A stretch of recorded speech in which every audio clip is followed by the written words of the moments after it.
Hello guys, Bibarol here. I was asking on YouTube if iboga is a better condition bit like for damage or whatever use, and why I don't use it is why I'm making this video. In no way I think iboga is a useless bit or a bad bit. I guess it's actually a good one, especially for damage, and give you much cover combos that you don't usually have access to in Torment and Confusion. There's no Confusion in Ranger whatsoever, and I get only Torment through my elite skill use, Entangle, on Cry Rune, but one stack of Torment, Poison and Bleed around me. And iboga can give you access to those two conditions easily. It have even a CC skill, a ball skill. It's the one you control through 1200 range. So why I don't use it? For a start, iboga skill, the one you use, actually the one you control, is called Fang Grapple, and it's a projectile skill. So it's through a single projectile at its target from 1200 range, and it bullet toward it. The first problem that it's a projectile, so it can be mitigated through projectile reflection if you fight a guardian that uses shield, or reflecting projectile skill, an Ellie with focus, whatever it is, a magnetic aura. This skill can be removed back to iboga. It can be reflected on it. So does the other one is Crippling Anguish. This skill is actually also a projectile, the one that put Confusion and Torment on a single target, and it can be reflected on iboga. It doesn't do much damage to iboga, like you see in the video, but it also can be reflected. So you left with the auto attack, which a melee attack like any other bit, but it's kind of a little bit high, I guess. And the neurotic spores, it's a field that keep balls confusion, so no one would be standing in it. But as a druid, you can mobilize them in it, so they take the all damage, and it's a really decent damage. But that's a perfect world when people couldn't really remove your condition. If you take in a bit only for one skill on a perfect use, when people doesn't remove your condition, you're immobilized from them, in a skill you can't control, this is just a bad choice in general.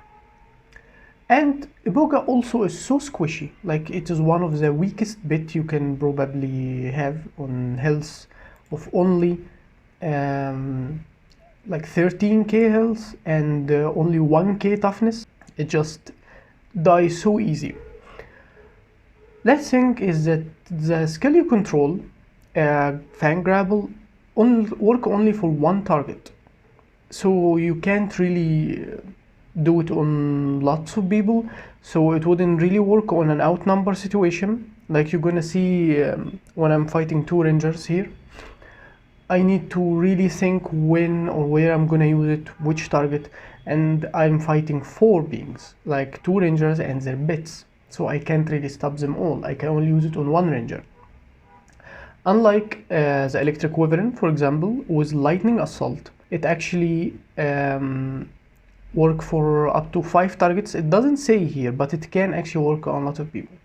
So does Wing Buffed. It work on multiple targets too. And for Raggazal, he has two skills. So one you can't control, work for 3 targets, days in a line. From 900 range, he just run. And the one you control, hit toss, is work for a single target, but you have double CC on each bit of them. If you replace Raggazal, you replace your tankiest bit, the one who can survive for long. And if you replace Electric Wyvern, you replace the one who can do CC to multiple peoples. So you're in a tough spot here. So why do you want to have stronger bits or bits that can live for longer? So why do you want to care too much about keeping your bits alive?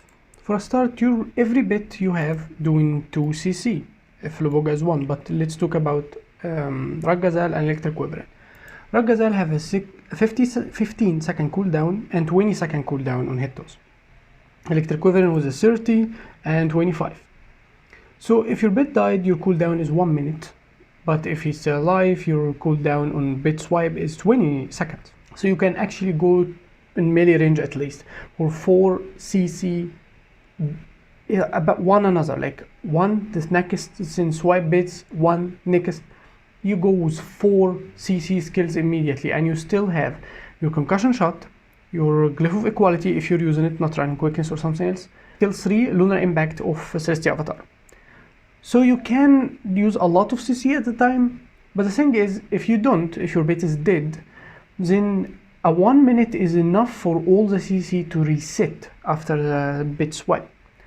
So you would have 2 CC skills that you didn't use within those 2 minutes, within this 1 minute. And even if you're going further, like the next bit died because you couldn't use the next one, or even get it close to you, calling your bit to you, using return to me, which mean you're losing its damage. Or if you're in a melee and trying to kite, your bit still takes the same damage. Or if he has a condition, you can't cleanse the condition, so he dies again.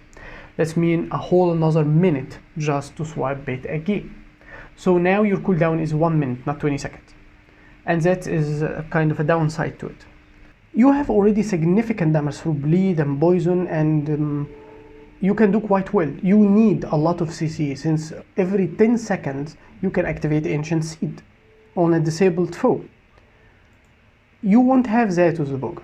It has 1 skill on a 20-second cooldown, so you switch between your skills in here for every 10 seconds to apply Ancient Seed. And you need more CC than that, since you're not only applying Ancient Seed, you want to keep controlling people. So sometimes you would use CC on a cooldown of Ancient Seed. Like you'd use Glyph of Equality, you would use Concussion Shot, and people is already entangled. The thing is, you're preventing them from healing, you're interrupting their burst or whatever, you making their life harder while they're fighting you. But your skill Ancient Seed is still your trait on cooldown. Once now you want to activate it, guess what? You don't have another CC skill to use. And that's why I don't use iboga. And the video you're gonna watch me fight 2 rangers on their tower. I could have won the fight, I just was confused which one of them got revived, so I didn't expect it that much power damage, since one of them is Sikkim and the other is Condition. So I made a mistake that cost me the fight. I could have still won using iboga, but if I wasn't using iboga, if I was using Electric Wyvern, that mistake wouldn't have hurted me that much. I would have still won the fight. Lastly is one of iboga's worst problems, is something that's supposed to not happen, but it does. Call it a bug, call it just as a skill work, improbably. But when iboga ball a target toward her and you hit it, it triggers Ancient Seed within the ball itself. So a lot of times, it's happened a lot, not rarely. It's happened a lot if you're not really moving, like if it's a bullet toward you, it doesn't. If it's a bullet away from you, it kinda happens. iboga continues a ball, so the target go out of the Ancient Seed of Entangle. He only take 1 stack of Immobilize and Bleed. You're gonna see it in the video. The Immobilize is removed from the mob until he walked in it again. And that's another problem that wastes your damage. So when this happens, if you're kiting and trying to make iboga use its grappling fang to pull your enemy away from you so you can kite better and even entangle them, which a really interesting tactic to do sometimes. You don't always have to make it in a melee way.